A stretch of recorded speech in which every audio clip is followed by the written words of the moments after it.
are listening to Lighthearted, the official podcast of the United States Lighthouse Society. My name is Jeremy D'Entremont. Welcome. Today is September 22nd, 2024, and this is episode 296 of Lighthearted. In a few minutes, we'll hear part one of a two-part conversation with Henry Gonzalez, president of the U.S. Lighthouse Society. I am going to get right into the introduction.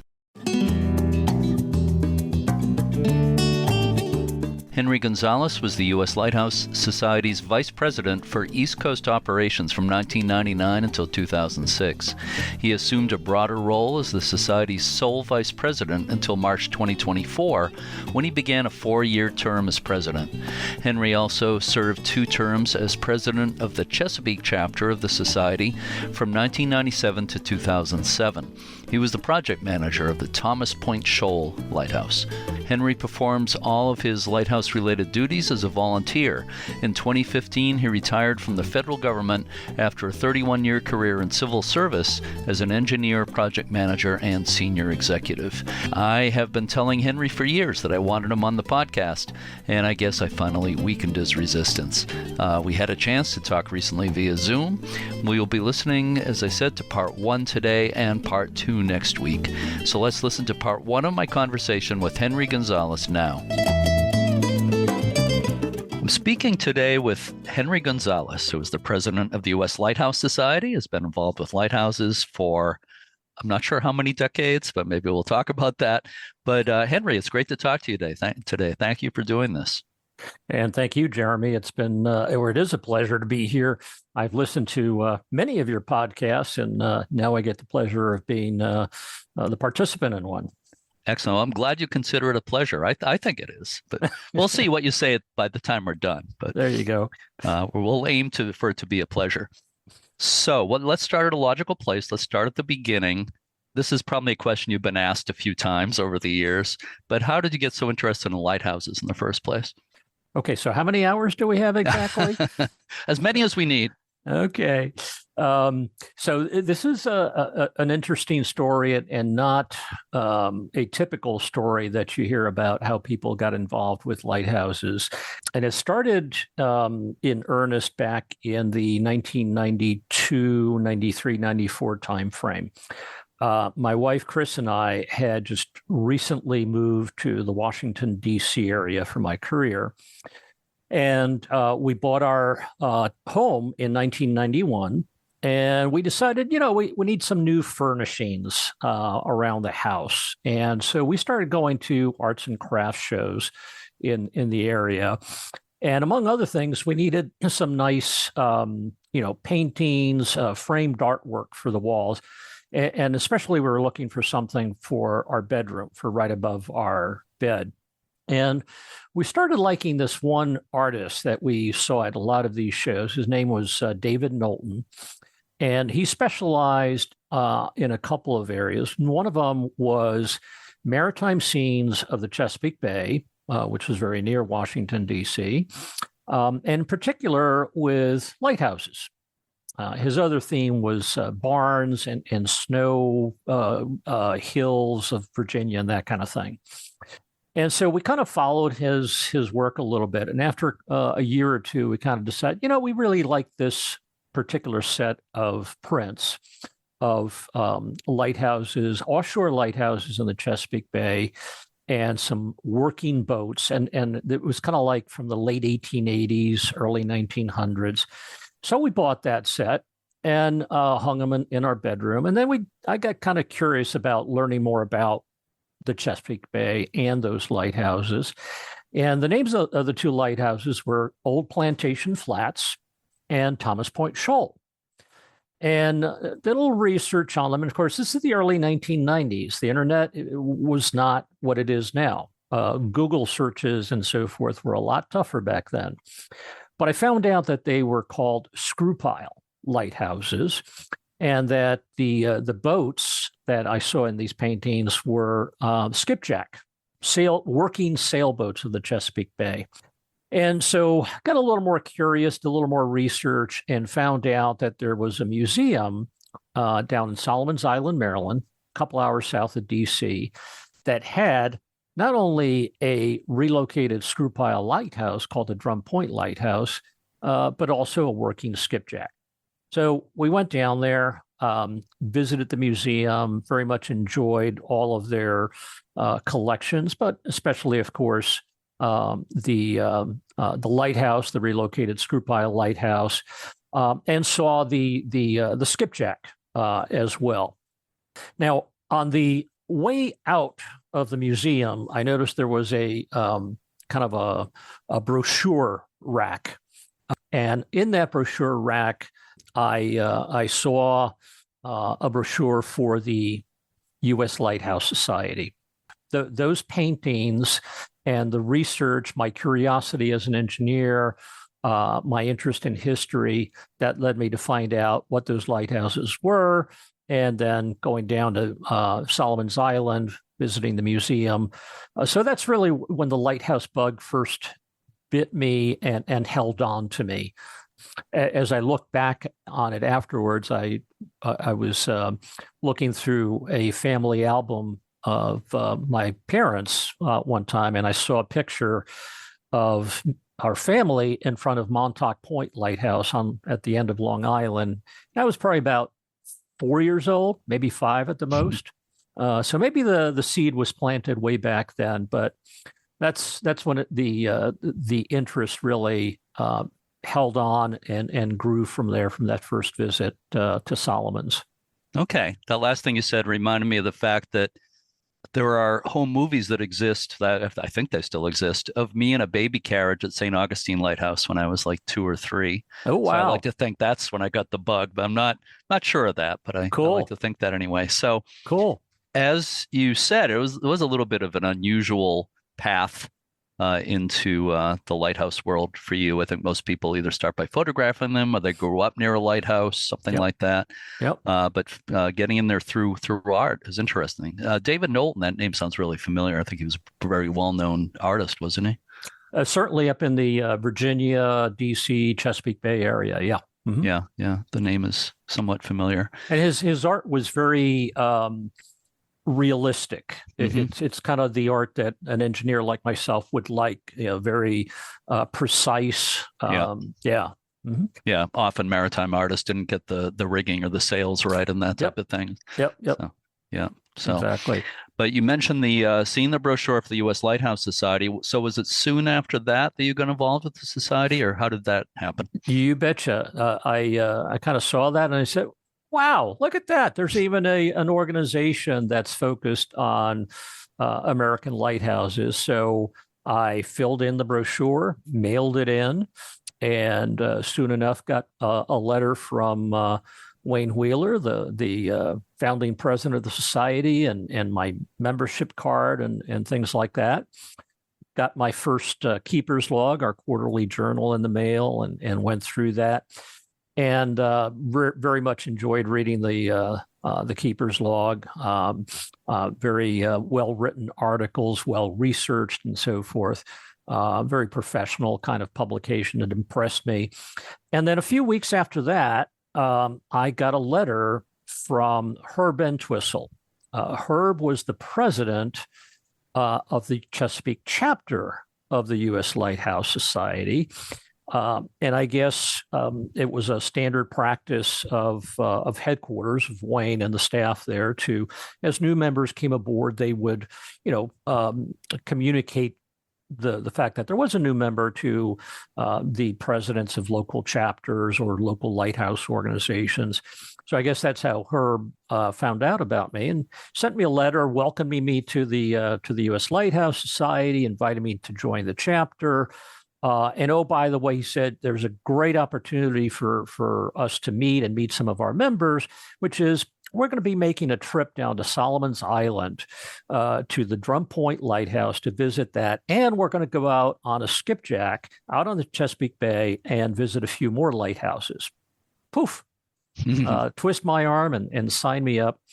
So my wife, Chris, and I went on the trip, and it was a cool early spring day, and the wind was blowing pretty well out on the bay. And we went on the skipjack, did a tour of 3 or 4 other lighthouses, not too far from Solomon's. And I remember the captain on the way back in pulled out a pot of hot oyster stew. Yeah, and that by the end of the trip, I had taken a brochure of the Chesapeake chapter, filled it out, and handed it over to Herb and signed up as a member of the chapter because it was a separate membership from the Lighthouse Society. And then he said the magic words.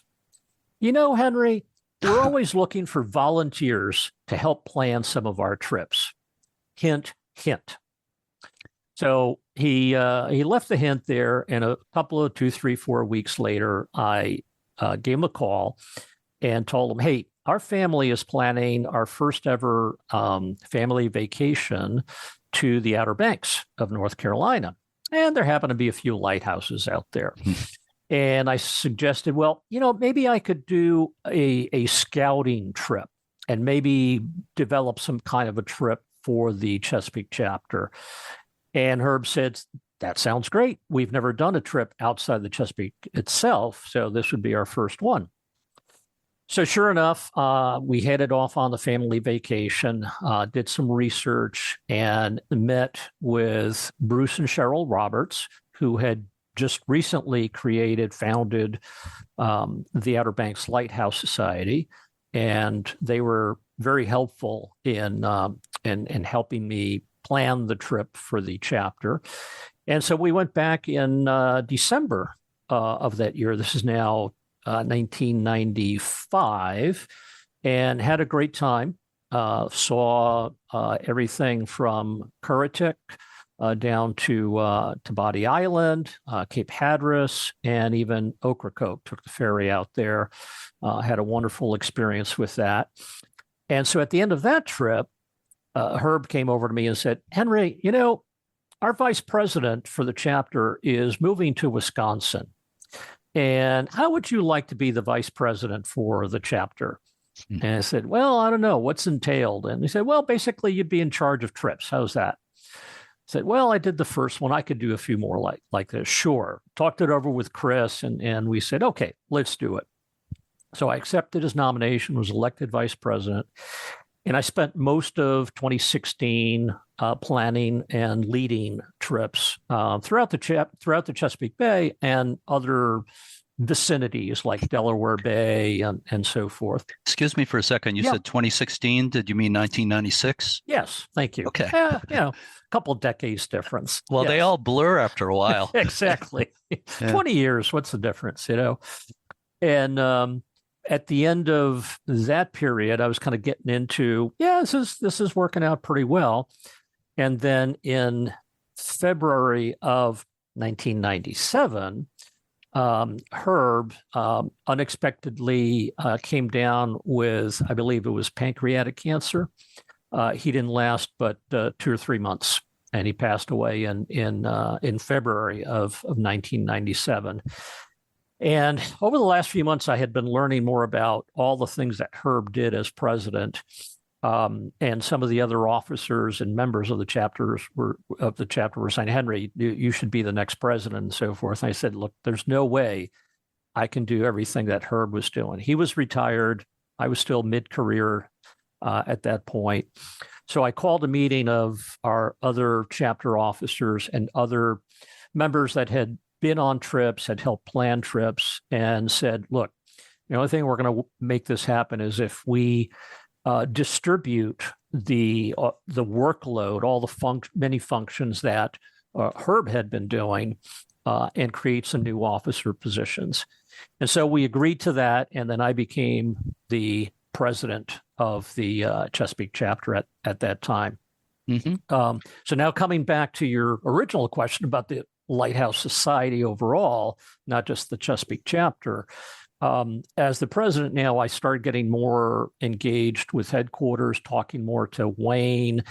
And about a year after that, late 1998, early 1999, along comes this thing called the National Lighthouse Museum Steering Committee, which was created to conduct a search for a location for a National Lighthouse Museum. which, as you know, it ended up being at Staten Island. But at that time, it was a very broad search that was being done. The first couple of meetings were held in the Washington, D.C. area.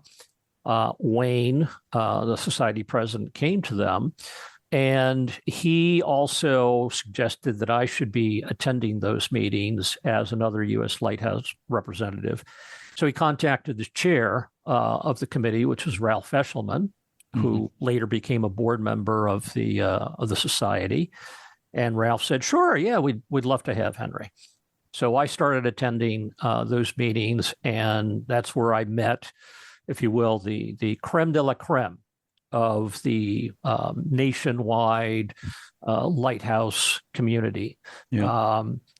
Wayne, Dick Mole, Mike Vogel, Colin Chambers, and many others, and started some very long-lasting friendships with them.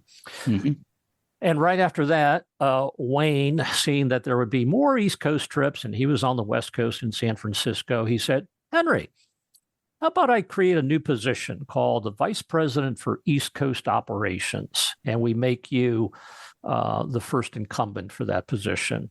I said, "Well, what's all entailed in that?" "Well, a little bit of this, a little bit of that." I talked it over with Chris, and we said, "Sure, Coach, put me in."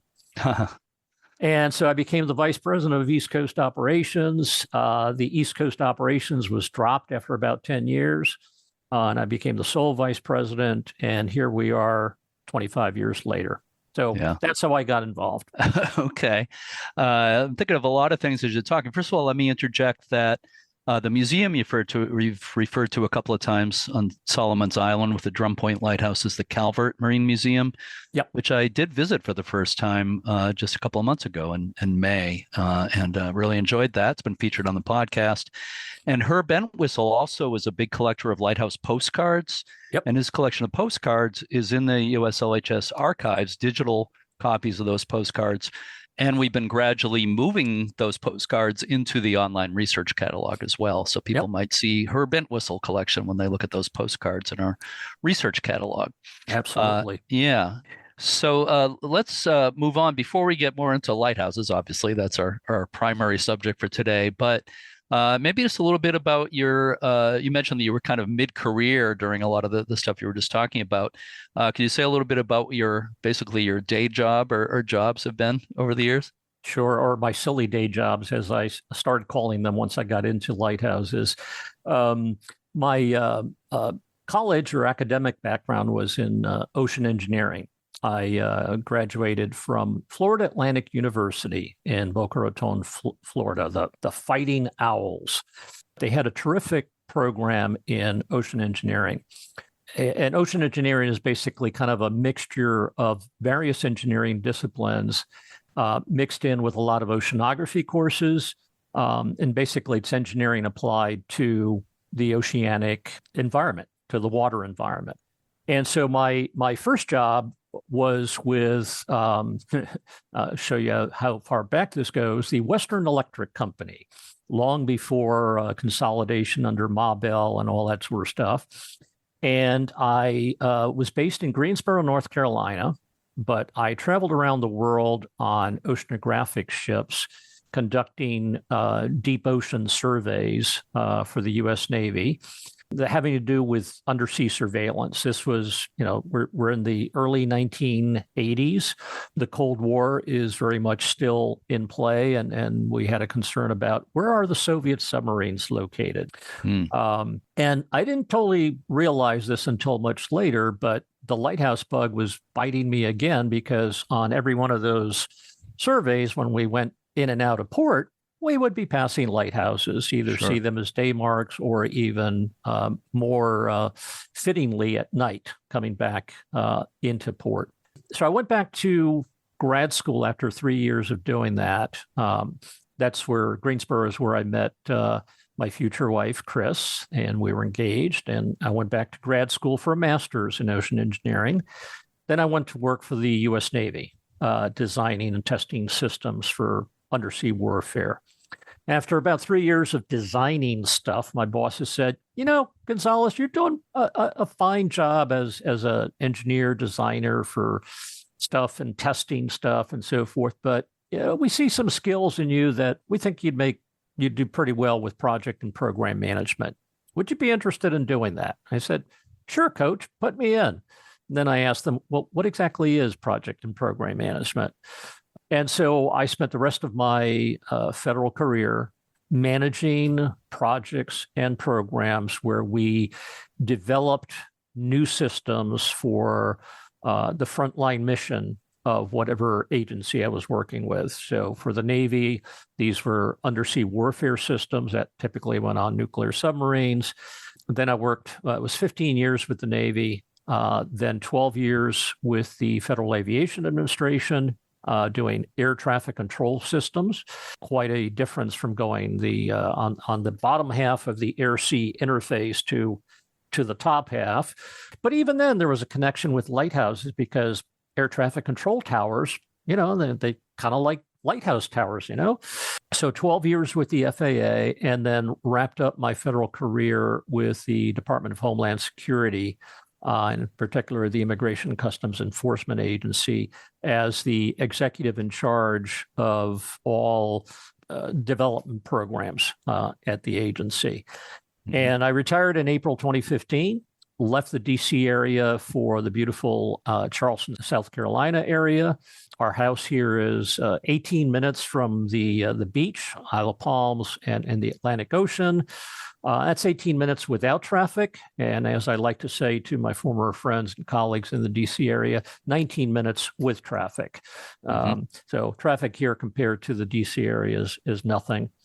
And since my retirement, I've also been doing some part-time consulting, mostly teaching online classes in project program management, leadership, and strategic planning. Well, I would say it's certainly an understatement to say you did a lot of important work over the years. And I something you said that I thought was really interesting is comparing aircraft control towers to lighthouses. I never really thought about that before, but well, yeah, they're both towers, but also, obviously aircraft control towers control traffic in the air, and yep. Lighthouses help to control traffic on the water. So, and in fact, this is a little known fact, is for quite a few years in the 1920s and early 30s, there were many air traffic control towers that were used for navigation purposes along the coast, not just the lighthouses themselves. And in some countries in Europe, in Spain, for example, they still have lighthouses that have not only shooting their beams out to the ocean for the mariners, but they would also point up to the skies to serve mm-hmm. as aids navigation for air traffic control. So symbiotic relationship there as well. Absolutely. And also you were talking about the conference or, the stuff about the National Lighthouse Museum, everything that was going on in the late 90s. You and I think we're trying to figure out what time when we might first have met, and I'm thinking it was in that era, mm-hmm. Late 90s to early 2000s. Yep. I think we were exactly. Probably at least one or two of the same conferences in those yep. days. My first one, I think, was in 2002, I want to say, and that had to do with the National Historic Lighthouse Preservation Act. Mm-hmm. And that was up in either in St. Augustine or in Newport. I was at the one in Newport, so I think we may have met there. Yeah. Yep. But I certainly around that era, I met a lot of the people you talked about, like Cullen Chambers and Mike Vogel and others. So yeah, and that was a very active time in the lighthouse community between the Lighthouse Museum Steering Committee, the National Historic Lighthouse Preservation Act, a lot of stuff going on back then. Oh, absolutely. Yeah, definitely. So we've been talking about your involvement with the Chesapeake Chapter. And of course, Thomas Point Shoal Lighthouse has been a huge part of that. Again, it's the only screw pile lighthouse, cottage style screw pile lighthouse still on Chesapeake Bay. And for some years, you were the lighthouse manager, right? You were the president of the Chesapeake Chapter for some time, mm-hmm. but you're also the lighthouse manager for Thomas Point Shoal. Could you say a little bit about that? Sure. Yeah, no, I was there from before the beginning. The NHLPA was enacted in the year 2000. the program had several phases. Could I interrupt you for just a second? I just want to, for listeners who might not know, NHLPA that you've been referring to is the National Historic Lighthouse Preservation Act of 2000. Thank you. A lot of our listeners will know that, but some might not. So absolutely, anyway. I'll refer to it from. You can still say initials. NHLPA. Yes, yeah, absolutely. There you go. I just wanted to get that in. Yeah, absolutely. So in the first phase, the what was going on is it was an act to facilitate the federal government, the agencies in the federal government that owned lighthouses, operational lighthouses, in particular the U.S. Coast Guard, to transfer ownership of the structures to nonprofit agencies and other government agencies, either federal, state, or local, at no cost, but through a competitive process. One of the first lighthouses that was going through that process was the Chesapeake Beach Lighthouse on the Outer Banks.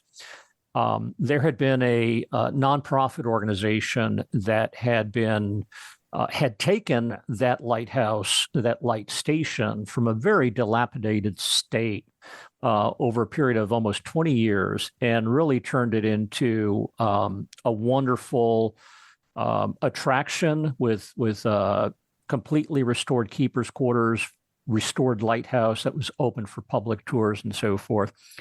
And through the NHLPA, ownership was being competed. Okay. And of course, the nonprofit that owned it competed for it, submitted an application, but so did the local county. Mm-hmm. And politics got involved because it was a very first phase of the NHLPA, and there was a lot of tension and friction between the local county, the local nonprofit, as to who would be the owner.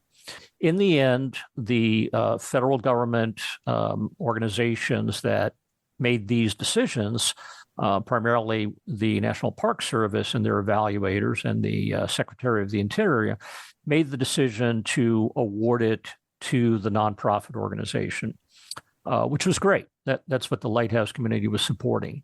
Well, right in the middle of that, the what's called the Notice of Availability, which is the first notice that goes out to the general public that a lighthouse is going to be up for transfer through the NHLPA, through the competitive process, was issued for Thomas Point Shoal, smack dab in the middle of the Chesapeake Bay, in our home turf, if you will, for the Chesapeake Chapter. And we talked about going after it, and talked about it within the chapter, talked about it. I was already the vice president for the U.S. Lighthouse Society and the president of the chapter simultaneously, talked about it with Wayne and the other members of the board of the society, and we decided we wanted to pursue it. But at the same time, the city of Annapolis had expressed an interest in pursuing it and ownership as well, along with another local nonprofit, the Annapolis Maritime Museum. As I mentioned earlier, I was still mid-career at the point, had a full-time day job, and I did not want to get embroiled in the same kind of friction and tension that was going on down at Chesapeake Beach. So I proposed to the city of Annapolis and the Annapolis Maritime Museum that we have a meeting to discuss what a partnership might look like. And so as a result, we found out the city of Annapolis was primarily interested in never seeing the lighthouse moved from its current location. But they didn't want anything to do with the actual preservation. That was not their thing. They just want to make sure it didn't get moved. The Annapolis Maritime Museum, on the other hand, they were primarily interested in the tour aspect of the possibility. And of course, we, the U.S. Lighthouse Society, we knew quite a bit about lighthouse preservation and so forth. So we formed a partnership, and I actually wrote the agreements that we all signed at the time. I personally developed the majority of the proposal, the application that went to the National Park Service, with participation from the other partners. as to their roles and so forth. And lo and behold, our partnership was awarded the lighthouse, and we had a big, nice ceremony in May of 2004 in the city dock there in downtown historic Annapolis. And we became, the owners, this partnership. The city is the owner. We, the Lighthouse Society, have a 30-year lease, which again, I personally wrote, twice renewable. So we essentially think of it as a 90-year lease to manage anything and everything having to do with the lighthouse. The city is basically a silent partner. And so that's when I rolled up my sleeves and got put on my project and program management hat. The first person I called after the society folks was Colin Chambers, who was the executive director down at the Tybee Island Lighthouse and Museum. Wonderful man, and he was a great volunteer. He developed a rigorous preservation plan for us, and then we started executing that plan. And what we envisioned initially to take about 5 to 7 years in the proposal, the application, turned out to take about 12 years. So about twice as long as we expected. So yeah, I was there at the beginning, was the manager from 2004 to until 2019, just 5 years ago, even though I retired and moved away from the DC area. In 2015, I continued managing until the right person came along. And that was John Potvin, who was our preservation coordinator for a few years until I turned the baton over to him in 2019. I know he's been on your podcast as well.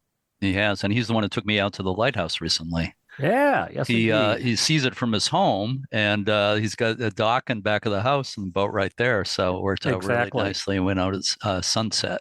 Exactly. Amazing experience. Yep.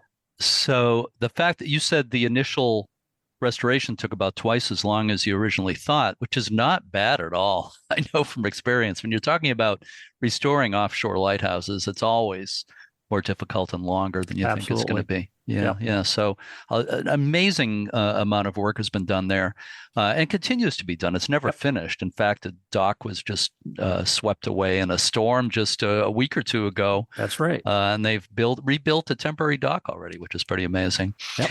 But how do you feel the work a lot of work was done, was completed while you were in that position, but continues in recent years. How do you feel at this point about all that's been accomplished there at Thomas Point Shoal? Oh, it's an amazing feeling of satisfaction and gratitude at the same time. Gratitude for the opportunity to help save this National Historic Landmark, and gratitude to the dozens of volunteers that contributed their blood, sweat, and tears to this effort. And I decided from the very beginning that I wanted the restoration process to be done to the maximum extent possible by volunteers from the Chesapeake Chapter primarily, for a couple of reasons. One, it's something that we love to do. We wanted to get our fingernails dirty by doing the actual work. And secondly, because it made the financial part much easier for me. I had less fundraising to do that way. If it would have been all contractors, and the cost would have been much, much higher than they turned out to be. So I could focus more on the actual preservation work with trained volunteers. We had folks from the National Park Service professionally train our team of people in specialty areas, got additional professional training when it was needed, for example, for lead paint abatement. So it's been primarily a volunteer effort over the decades.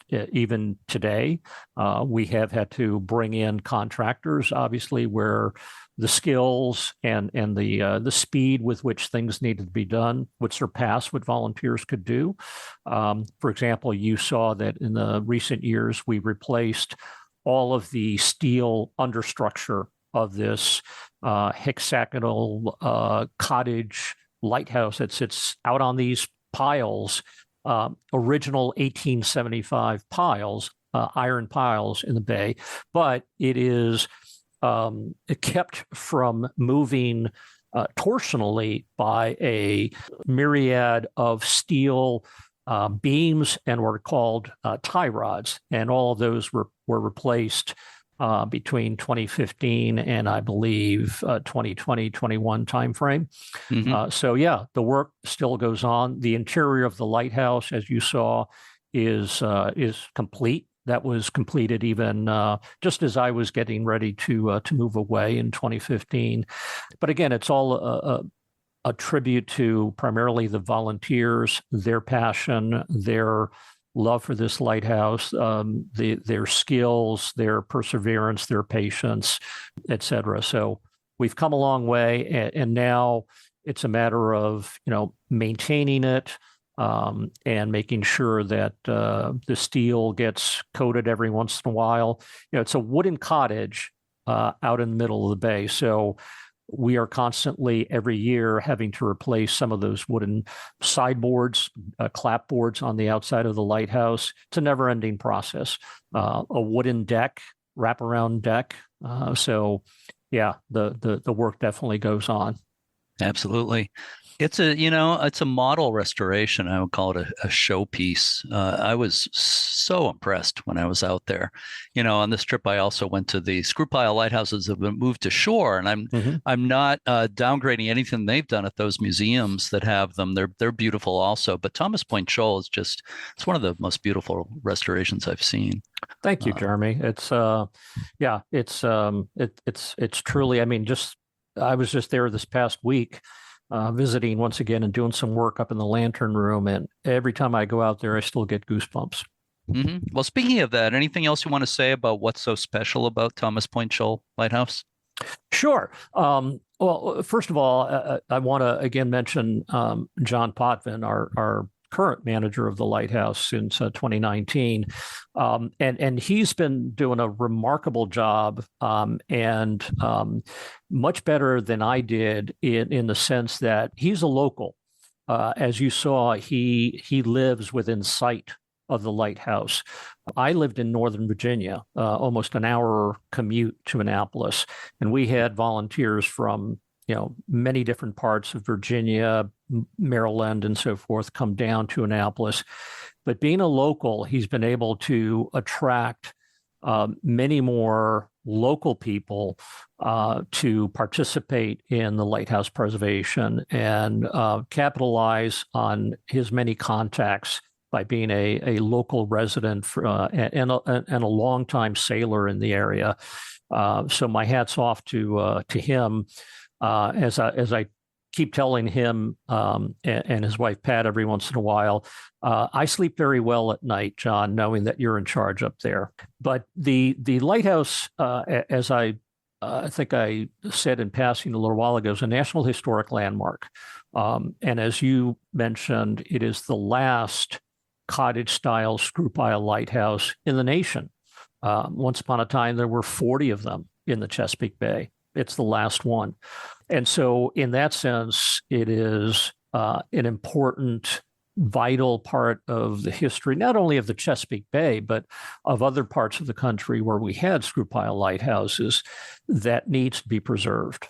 And it's still a very important aid to navigation to the local watermen, to the local boaters. They know where they are when they see the lighthouse during the day running around up and down the bay. And, at night when they're coming home, they see the light, they know where they're at, they know how to get back into port. So it's vital that we continue to preserve it and to maintain it this way for generations to come. Well said. And I was just thinking about how it's kind of a living museum, I would say, having that active lighthouse in its original position there in the bay. It's pretty special. It's one thing to see them at a museum, but to see it as an actual still active aid to navigation in such beautiful condition, it was on my bucket list for many years before I finally made it there. And yeah. I'm glad you did, Jeremy. And yeah, again, I was just there this past week and up in the lantern room and seeing the modern optic rotating, and being able to turn on the light with just covering the light sensor and that kind of thing, and knowing that it's still working almost 150 years after it was put in place. 1875 next year is the 150th anniversary, and we're planning. John's planning a real big bash up there to celebrate that. Sounds good to me. Around that time, let's talk about the possibility of doing a live Zoom event for the USLHS as well. Absolutely, sounds great. November of 2025. I'll put it on my calendar for next year. There you go. To change the subject a little bit of a segue here. You are of Spanish heritage.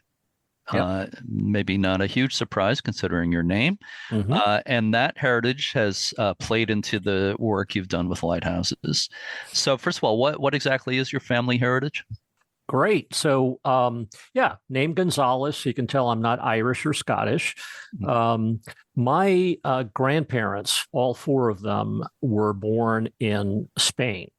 And they emigrated from Spain to Cuba at the start of the 1900s. And it was for economic reasons. Cuba had just come out of the Spanish-American War, was independent of Spain, but the economy was growing there thanks to the United States. There was more freedom. And so my grandparents came over, in one case with their parents, the other three cases on their own, and they settled there. And married, et cetera, et cetera. My grandparents on my father's side knew each other in Spain. They got married in Cuba. So my parents, my brothers, and I were all born there. And then, of course, in 1959, we had quote unquote Uncle Fidel come along, and my dad smartly decided to leave the island, and we came to the U.S. And so the vast majority of my extended family, cousins and so forth, are not in Cuba, but in Spain. I have a lot of first cousins, not that many. I have some first cousins, but I have a lot that were born in Cuba and live in the States. But mostly it's second, third cousins and so forth back in Spain. So in 1998, I've now been the president of the Chesapeake Chapter for about a year. My wife, Chris, and I decide we want to go to Spain for our first trip on vacation there, meet some of my second cousins and so forth. And it was about that time that one of my dear uncles suggested that I meet with certain family relatives over there, and that I asked them about my great-great-grandfather, the lighthouse keeper. And I went, "What? Are you telling me I had a great-great-grandfather who was a lighthouse keeper?" "Oh yeah, Henry, I hadn't told you that before." "No, you hadn't." So in a sense, it was in my genes all along, right? And then this dear uncle also says, "And while you're over there, you should also meet with this other relative who can tell you about their oldest son, who is currently a lighthouse keeper in Spain." And I'm going, "Oh my gosh, are you kidding me? Why haven't you told me this before?" So obviously, I made those arrangements to meet those family relatives over in Spain. And sure enough, through some mail correspondence. So this is 1998. Email is not the big thing it is today. We actually wrote letters and put postage stamps on them back then.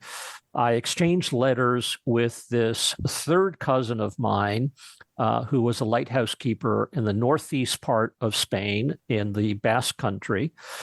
And he sent me the actual official personnel log of our common great-great-grandfather.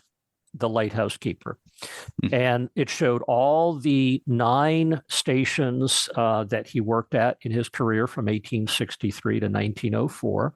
And so we basically planned our itinerary at that point to try to visit most of those 9 lighthouses, which were on the north coast of Spain, the Cantabrian coast. And I got in touch. The way the lighthouse service works in Spain is quite different from the way it works in the U.S. They have a national authority that provides policies and standards, but in the early 1990s, the actual maintenance and operation was distributed to regional port authorities. And so I made contact with the head of the national authority, explained my interest in the lighthouses and visiting them, learning more about my great-great-grandfather. His name was Jose Anciola Garcia de Paredes. He made all the arrangements for me to not only visit the lighthouses, but get access to the logbooks. Probably over half of them that we visited in 1998 were still manned by lighthouse keepers and their families, and just had a wonderful time. Beautiful coast, wonderful people, great relatives. And so that became the beginning of doing more genealogy into research into my great-great-grandfather, into all of his descendants, and basically being able to travel around Spain and meet more relatives, visit more lighthouses, and meet more lighthouse keepers. So it's been a delightful journey since 1998 around Spain. Yeah, what a great legacy. Just a little aside here. I don't think I've ever said it on the podcast, but I had a couple of not direct ancestors, but I believe would be like couple of great uncles in Nova Scotia who are lighthouse keepers. Great. The Abbots Harbor Lighthouse in Pubnico, Nova Scotia, which in relatively recent years has been moved to the Acadian Museum up in that area. Oh. So I would like to think with both of us that it's literally in our blood. Absolutely. Absolutely. Yeah. Have you done any research on him and descendants and that sort of thing? Well, I have quite a bit on their father, the two great uncles. Their father was my direct ancestor. And I do have information about him. His name was Dominique d'Entremont, and oh, cool. He owned land that was known as Neek. His nickname was Neek, N-I-Q-U-E, Neek's Hill. Land he owned. So he was quite well known in the area. But excellent. It was great going up there in the year 2000 for a lighthouse conference, going a few days earlier and traveling around Pubnico and being greeted as a long lost relative. You know that feeling. Sure. Yeah. Excellent. Yeah. So that's the correct pronunciation, huh? D'Entremont. Well, it's close enough. My French is not as good as your Spanish. Oh, okay. I'll tell you that. And you do speak fluent Spanish, right? I do. And that's been I grew up bilingual, so that's been very, very helpful in all my communications with not only my relatives, but all the lighthouse authorities and keepers in Spain over the decades. Yeah. Mm-hmm. Sure. Skipping ahead to the relatively recent past, in fact, very recent past, you led a U.S. Lighthouse Society tour to Spain. That was last year, right? Yeah. That was September of last year, 2023. Mm-hmm. It was the first tour we had done to Spain in quite a while, probably about 20 years or so. And I designed it myself, working with a travel agency for the hotels and bus company and all that sort of stuff. But the itinerary and the contacts with the lighthouse authorities, I did that all myself with the help, of course, of the lighthouse people there. And we had to keep it a relatively small group by our typical standards for U.S. Lighthouse Society international tours, especially the international tours. Usually we have 30, 40 plus on a large tour bus. We had to keep it smaller because the roads in the north of Spain to get to these lighthouses are quite remote. Some of them are quite rugged. Some of them are quite narrow. And so we had to get a smaller bus, basically a 22-passenger bus, I think it was, so that we could get access to these lighthouses. And, we were met by lighthouse keepers, not necessarily resident at the lighthouses, but people from the port authorities, the actual keepers themselves at most of these lighthouses, most of which are not open to the public. And we were allowed to climb and so forth. And some of them even remembered me, and I remembered them from visits as long ago as that first one in 1998. Some friendships that have, lasted since then. The weather was fantastic. Food was amazing. The north coast of Spain is just such a diverse country in terms of, the far north, the north coast is kind of like Ireland. For those of you that have been to Ireland, hilly, green, lush, lots of seafood. They don't have Guinness, but they do have apple cider, sidra, which is the kind of the national drink up there. Very different, for example, from the deep south of Spain. Very dry, arid, mountainous. In fact, it's been used for a lot of Western type movies in the past. So I think everybody enjoyed themselves, not only visiting the lighthouses, but I also threw in quite a few cultural and historical stops along the way to be able to appreciate more of the Spanish culture and especially the North Coast culture. So yeah, it was. I think it was very well received by our members and well received by the lighthouse folks in Spain too.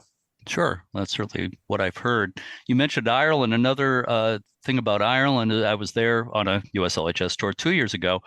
And there are quite a few what they call attendant keepers there. Again, they're not residents, but they live in the area and they kind of keep an eye on everything at the lighthouse. Is that the same sort of situation in Spain as well? Not exactly. No, these were actual employees of the Port Authority, various port authorities. And there are, I think, 4 or 5 different port authorities just on the North Coast. I think there are 22 in total all around Spain. So these are actual employees that perform the operational type maintenance of the aids to navigation, not just the lighthouses themselves, but a huge amount of buoys and other types of aids that they have to take care of.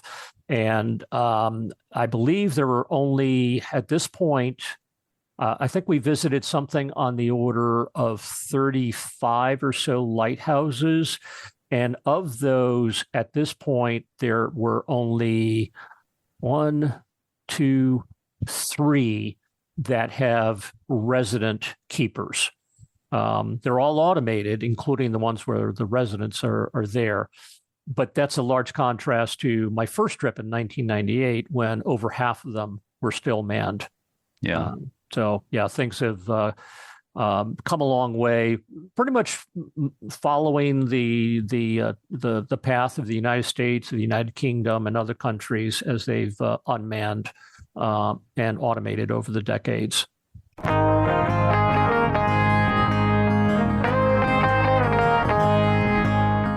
In 2021, Henry Gonzalez was the recipient of the F. Ross Holland Award, named in honor of a historian who worked for the National Park Service for many years and authored multiple lighthouse books. The award is considered one of the lighthouse community's highest honors. I wanted to mention that the local organization I'm involved with here in New Hampshire, Friends of Portsmouth Harbor Lighthouses, is hosting a Wales Lighthouses and Photography Lollapalooza cruise on October 1st. It will be a combined whale watch and lighthouse cruise with the added bonus of a guest photographer who will share tips for great photos. Go to portsmouthharborlighthouse.org for more information. Also, the Door County Maritime Museum in Wisconsin will be holding their Fall 2024 Lighthouse Festival from October 4th to 6th. Check out dcmm.org to learn more. Before I sign off for this week, I have some sad news. My good friend and award-winning lighthouse Lighthouse volunteer Ed Stevenson passed away suddenly last week. Ed was a devoted volunteer for Friends of Portsmouth Harbor Lighthouses, and he loved talking to visitors in the Lantern Room during our open houses. Ed moved out to Ohio a few years ago with his wife Bobby so they could be closer to his grandkids, but he stayed involved in the organization. We're having a volunteer picnic soon, and 2 days before he died, Ed made a donation to help us buy food for the picnic, even though he wouldn't be able to attend himself. That's the kind of guy he was. People like Ed are the backbone of lighthouse preservation in this country. I'll miss Ed on a personal level and as one of the best volunteers I've known. And of course, my condolences to his wife Bobby and all their family and friends. I narrated an all-day lighthouse cruise out of Bar Harbor, Maine this past Saturday, along with my friends Bob Trapani and Zach Cliver. It couldn't have been a nicer day. As we were coming back to the dock, I was thinking about how we get only a finite number of special days like that, and we need to appreciate that as they're happening. We will be back with part 2 of the conversation with Henry Gonzalez next week. For now, to all our regular listeners and our new ones, thank you so much for listening, and keep a good light.